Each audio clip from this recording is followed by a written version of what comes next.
Hai, bagi yang berduit, iPhone ini udah dianggap barang koleksi yang udah nggak akan kepake lagi. iPhone tua keluaran tahun 2016 pastinya udah nggak akan kepikiran buat dipakai sebagai daily driver.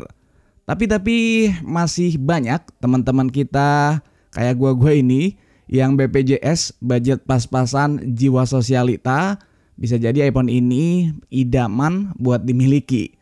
Entah buat gaya-gayaan atau memang cuman sebatas rasa penasaran pengen cobain iPhone. So gue coba kasih gambaran gimana rasanya di tahun ini pakai iPhone 7.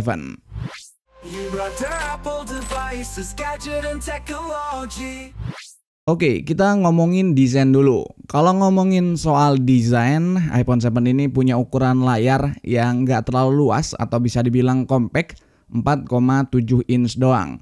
Yang mana kalau kalian suka ponsel dengan ukuran yang compact kayak gini, ini enak banget buat dipegang satu tangan dan rasanya itu masih kelihatan premium karena bodinya ini terbuat dari metal, nggak gampang penyok dan tentunya kokoh banget. Apalagi logo Apple Croak ini kayak nambah prestis gitu bagi sebagian orang. Tapi ya kalau kalian udah kebiasaan pakai ponsel masa kini yang layarnya hampir tanpa bezel kayak gini, iPhone 7 bakal kelihatan agak ketinggalan zaman sih. Bezelnya teman-teman bisa lihat sendiri, super tebel, bagian bawah tebel, dagunya kayak Thanos, terus ini jidatnya juga tebel banget. Apalagi nggak ada Face ID di sininya seperti iPhone yang kekinian, masih pakai fingerprint di sini. Terus kalau ngomongin kebutuhan harian kayak misalkan di layar, itu gimana bang layarnya? Kalau menurut gua untuk kualitas layarnya sejujurnya ini masih pakai Retina IPS dan menurut gua warnanya, produksi warnanya itu udah enak banget asalkan ya LCD-nya itu original bukan LCD gantian. Tapi sayangnya memang belum support di sini adanya True Tone dan juga belum support yang namanya HDR. Jadi memang untuk iPhone 7 ini masih cukup terbatas fitur-fitur di layarnya. Walaupun secara kualitas dari layar, kalau layarnya masih orisinil, masih bawaan Apple, masih pabrikannya, itu cukup baik banget.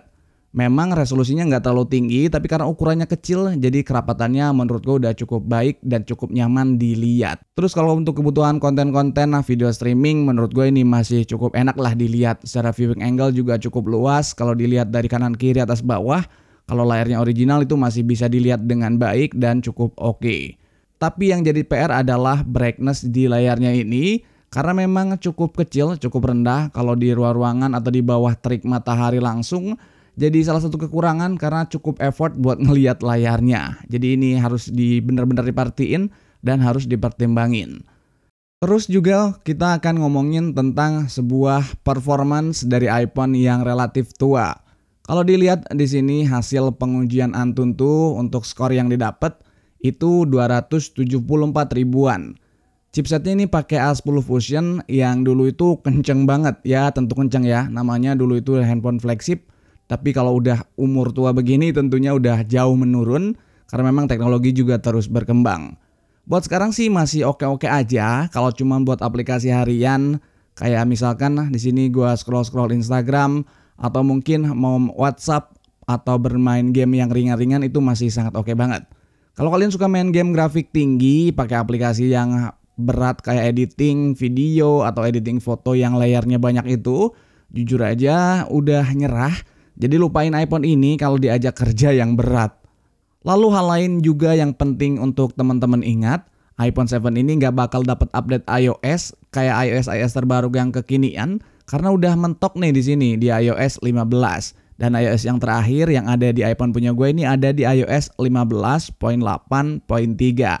Walau sesekali untuk security update-nya masih dapat sama Apple suka dikasih sih. Misalkan 15.8.3 nanti mungkin bisa aja ada update 15.8.4 kalau ada security update lagi. Kayak gitu. Jadi dengan iOS yang mentok ini kalian gak bakal bisa nyobain fitur-fitur baru kayak yang ada di iPhone terkini yang mungkin kalian butuhkan.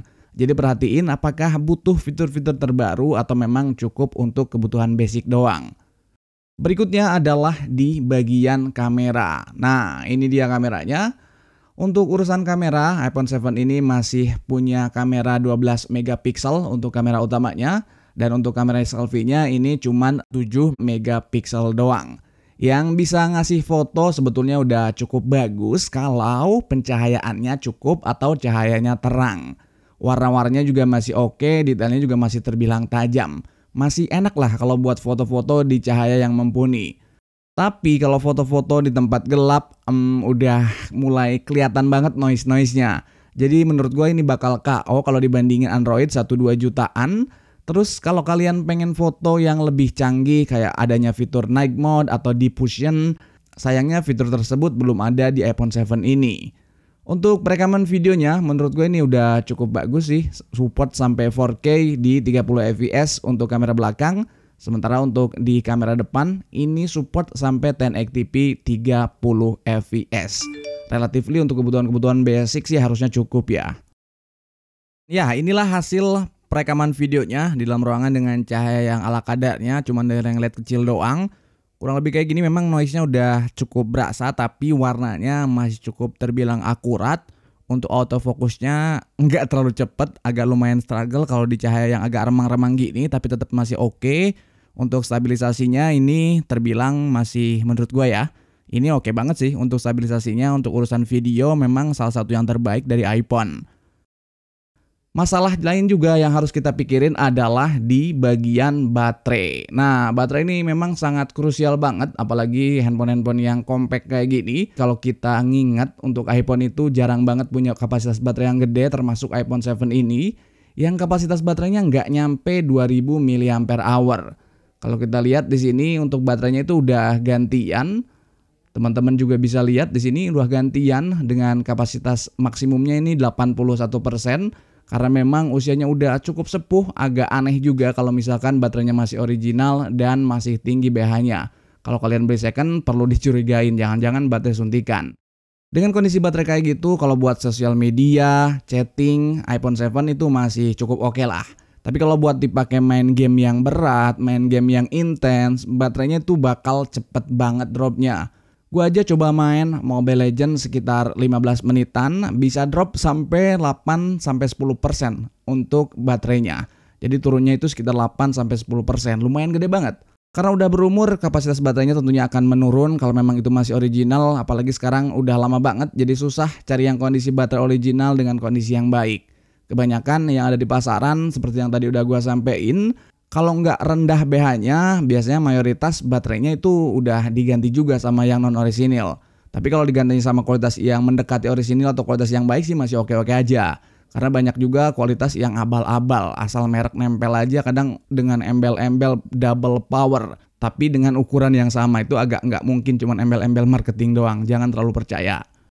Jadi kesimpulannya gimana bang? Nah menurut gua kalau kalian butuh handphone yang cuman buat kebutuhan dasar kayak komunikasi telepon, chatting, sosmed, nonton video, atau main game-game yang ringan-ringan itu iPhone 7 masih oke lah. Harganya juga mungkin bisa lebih terjangkau di pasaran, apalagi untuk harga second tentunya bakal lebih murah. Misalkan iPhone 7 punya gue ini nggak nyampe 2 juta, sekitar 1,7an gue beli dengan kapasitas 256 GB.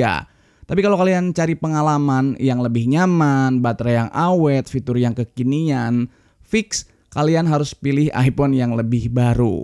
Menurut opini gua idealnya di tahun ini kalau pengen untuk batas yang nyaman itu enak, ngebut dan juga bisa dipakai sedikit lebih panjang, menurut gua iPhone 13 adalah pilihan yang paling oke saat ini. Tapi apapun pilihan kalian, tetap teliti saat beli unit second, cek unitnya sedetail mungkin, tutornya juga udah gua buatin, cek aja linknya di deskripsi.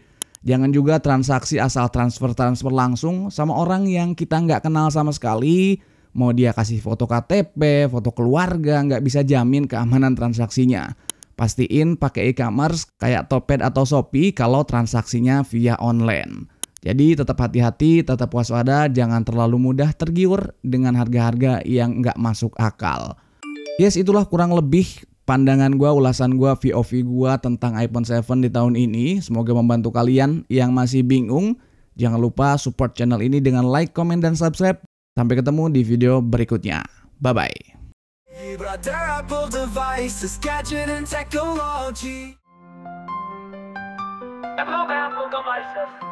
Gadget and technology.